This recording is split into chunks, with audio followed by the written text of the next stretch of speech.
Good evening, and welcome to this Facebook Live, this YouTube Live, LinkedIn Live. Welcome from wherever you're watching. We're streaming live on multiple channels. I go live every Thursday at 6 p.m., sometimes with guests and sometimes without guests.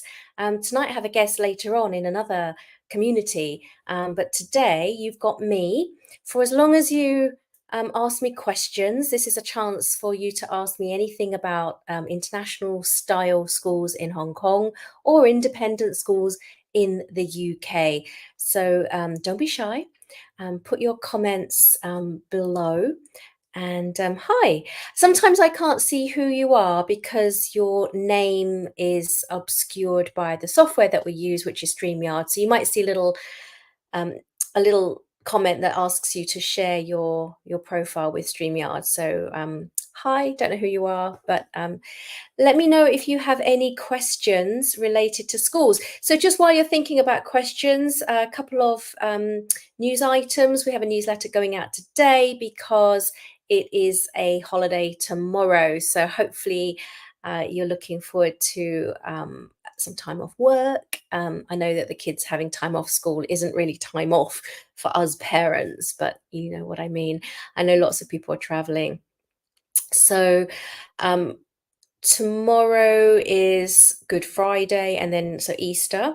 So what are you guys doing for Easter? Let me know.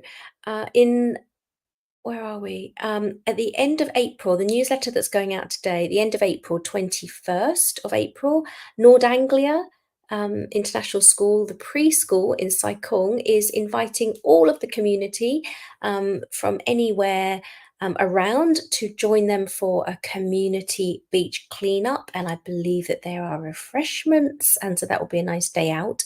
And details of that are in the newsletter that's going out at some point this evening, I think. What else is going on? I've just completed 3 days of my masterclass. Did you see my masterclass? I'm not doing it again. It's exhausting. I think I've done it 3 times in the last several months. So that's it. There is no more. If you missed it, you missed it. I'm putting together some edited versions for replay. So essentially what you'll have are 3 30-minute sessions that you can watch to get an overview of what we do, of how we support parents to apply to 3 schools and get 1. The Finding the Fit formula is there with all of the extras that form the Successful School admissions program. So I'll put the link there that you could watch that on replay. And then if you're interested, people can book a call with me. But I'm going to make it almost mandatory to have watched those 3 videos first. So do we have any more questions? I see one. Thank you. Hi, Jenny. Let me put your question up. Okay. This is a big question. Okay, so for those of you that don't know, I think Jenny's referring to the Independent Schools Foundation Academy and the Chinese International School. Well, I could be here all day. What is the curriculum? Well, that is definitely an easy question to ask, and you shouldn't be asking me. That's on the website. The ISF preschool curriculum is EYFS. Go and check it on the website. However, the CIS primary school curriculum is their own, and the ISF primary school curriculum is also their own. So maybe that's why you're asking me, because it's not something that we're all familiar with. It's not something that we can relate to and say, oh, that's PYP or that's EYFS. Is it more play-based or more academic? Again, it's hard to talk about academics when we're talking about 4 and 5-year-olds, but I get what you mean. I know what you mean. I think one way to know, or one way to get a feeling, and also I can't answer that definitively, because what I consider to be more play-based or more academic is maybe not the same as what you consider it to be. So you're asking me about earlier than aged 4 and 5. Well, we would hope that we all know, right, as educators, we know that play children learn through play. And so if we respect these institutions in terms of that we know we trust them to put together a pedagogy that works, that is effective, we're going to really hope that it's play based, right? And that's not to say that there isn't a continuum. There is. There's shades of grey within this. I'm finding this quite hard to answer. I'm sorry, Jenny. Is it more play based or is it more academic? I think they're the same thing. I think that the way that children learn is through play. When they're this age, we're talking about 3-year olds, 2, 3, 4-year olds, right? That's how children learn. They learn through play.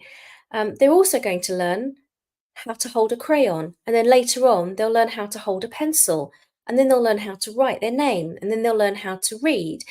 Um, but they start off learning that through play and by um, all the normal activities that they'll do in preschool. Now, both of the schools that we're talking about are bilingual. They will do all of their activities in both English and Putonghua.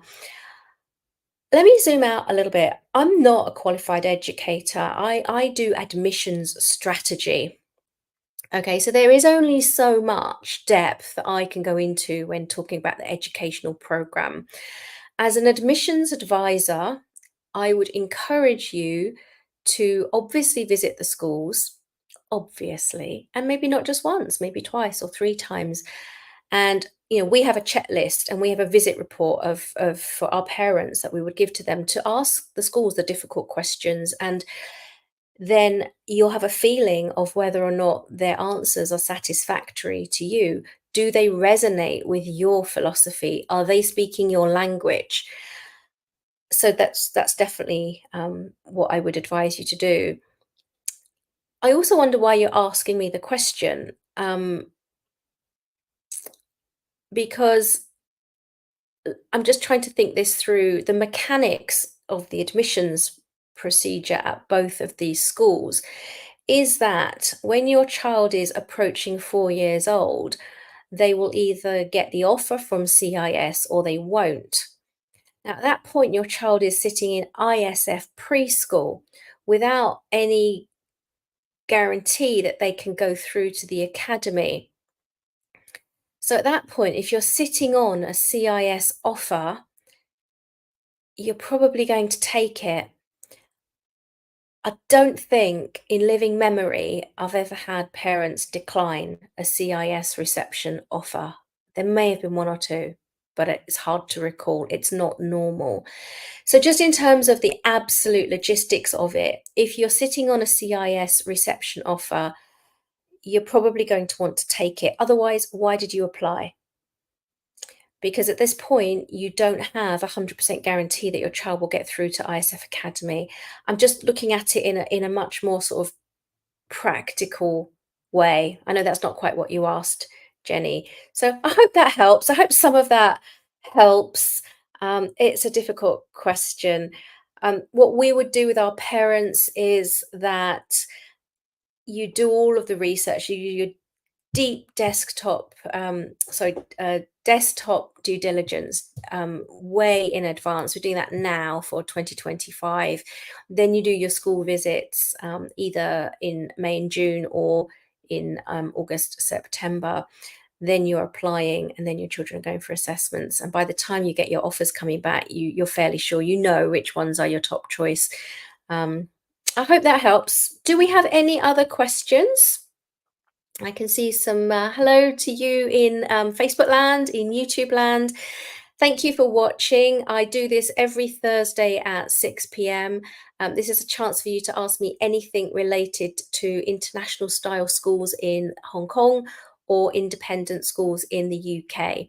I'll waffle on for a bit longer, but Otherwise, we had some good news today. This week has been a good week. It's been a really good week.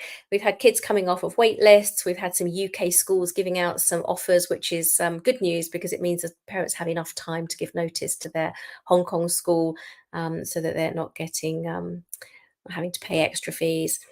Any more comments? I think this is an extension of the last one.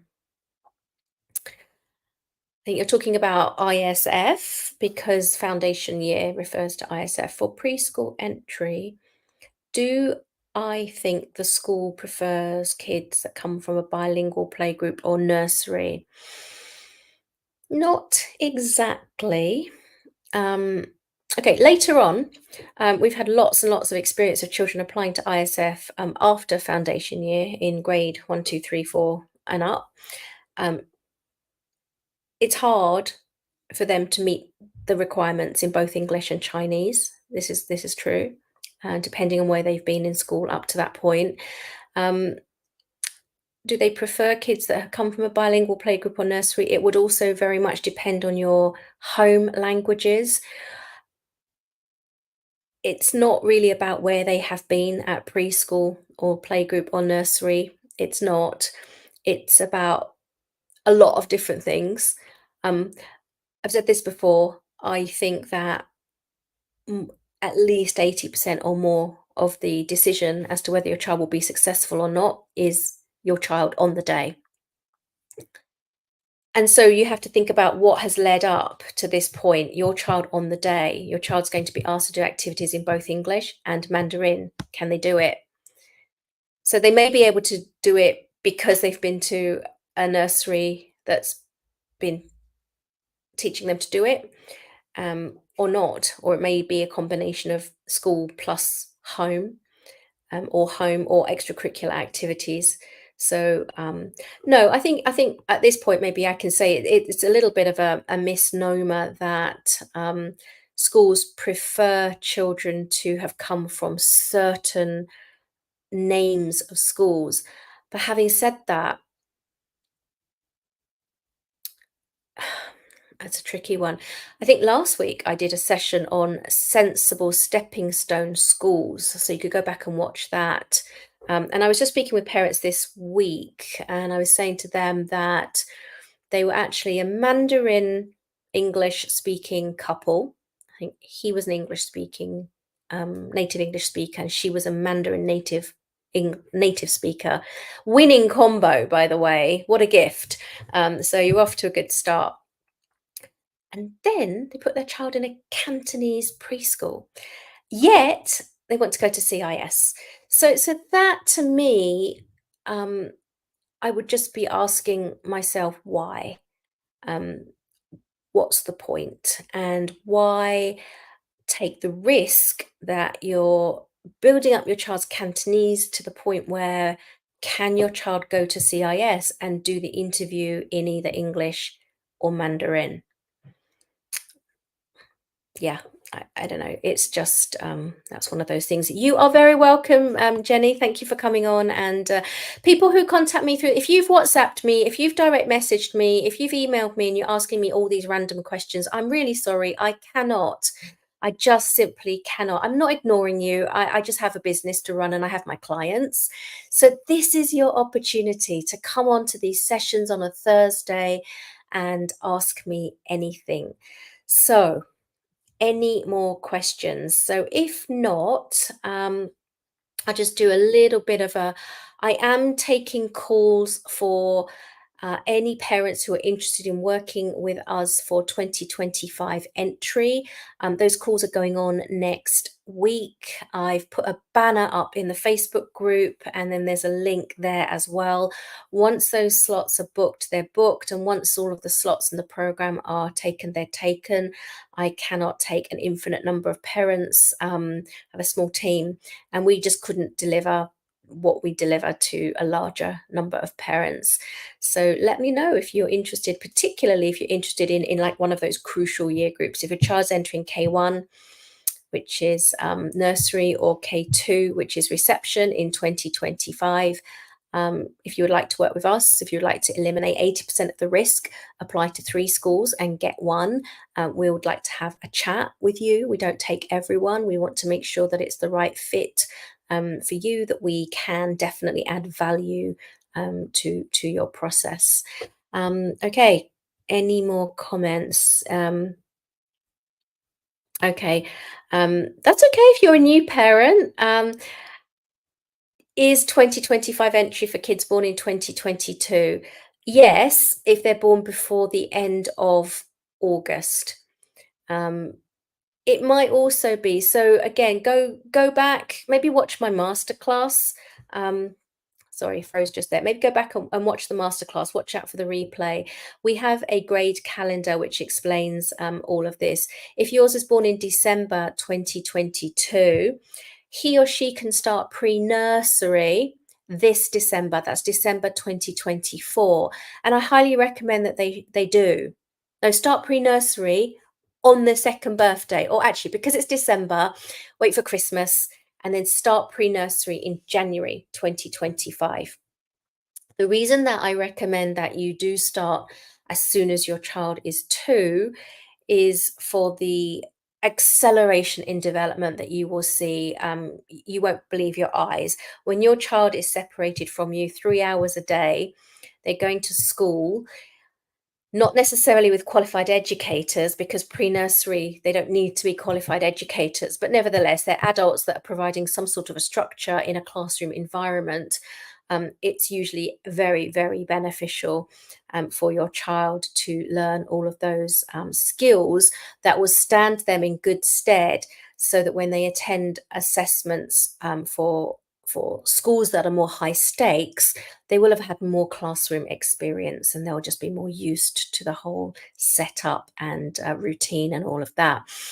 So you could wait until next year, but I'm a big believer in doing things early and not waiting around. What's the downside?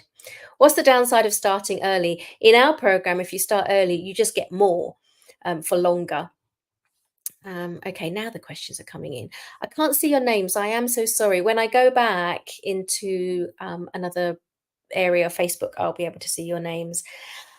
Okie dokie. I do suggest going as early as possible, of course, and not just to these schools, but any school. Now, what you're going to want to do is, doesn't matter if it's bilingual, it doesn't matter if it's CIS or ISF. What you'd want to do is understand when's the largest intake. And the largest intake is usually the first year group, usually, but not always. So keep an eye on that. If you don't know, you have to find out. That's something that we will share with our parents, the exact numbers. So mostly we would say entering nursery, entering K1 is the critical year. So even though CIS don't have a K1, we would want to design a strategy for you where you are enrolled in a K1 school that, should you be unsuccessful at CIS, you have a safety net. You're already enrolled in a through school in K1. That's our default strategy. So yes, if you mean in as early as possible, that means going the first year group. And then there's always the question, because if you don't do that, there's always a question of commitment. Why didn't you do that? What we hear a lot, one thing that I hear a lot is that I wanted to keep my child in a local kindergarten because I wanted them to consolidate their Cantonese for a little bit longer. Well, that's fine. That's a nice idea, but let's be practical for a moment. You have missed, if you do that, you miss out on the entry points. You need to go and watch my masterclass, okay? Or even if you just jumped on at the beginning, my process is that I will support parents to eliminate 80% of the risk and apply to 3 schools and get one. There's a clue in there somewhere. You're welcome. You're very welcome. All right, I've got another session at 8 o'clock, so I'm going to pop off now. Thank you. I think that was Jenny and maybe somebody else, and maybe somebody else. I do this live every Thursday at 6 o'clock, and you are welcome to come on and ask me any questions. You're very welcome. And yeah, it's nice. I like to hear what you guys are thinking. And even if I end up repeating myself, over and over again. If you go back and watch the lives, I've been doing these lives consistently almost every single week since I think it's almost a year now. Almost a year. So there is a lot of content there, and probably a lot of the questions that you um, have been asked before. So go back and watch those in the Facebook group. Have yourselves a lovely, lovely Easter, and don't eat too much chocolate, and enjoy the time with your children. Use this time to read more with your children, cook with your children, shop with your children, go out for walks with your children. Use this precious time, especially when they're small. Believe me, they grow up very, very fast, and cherish the time. And I will see you next Thursday. Good night.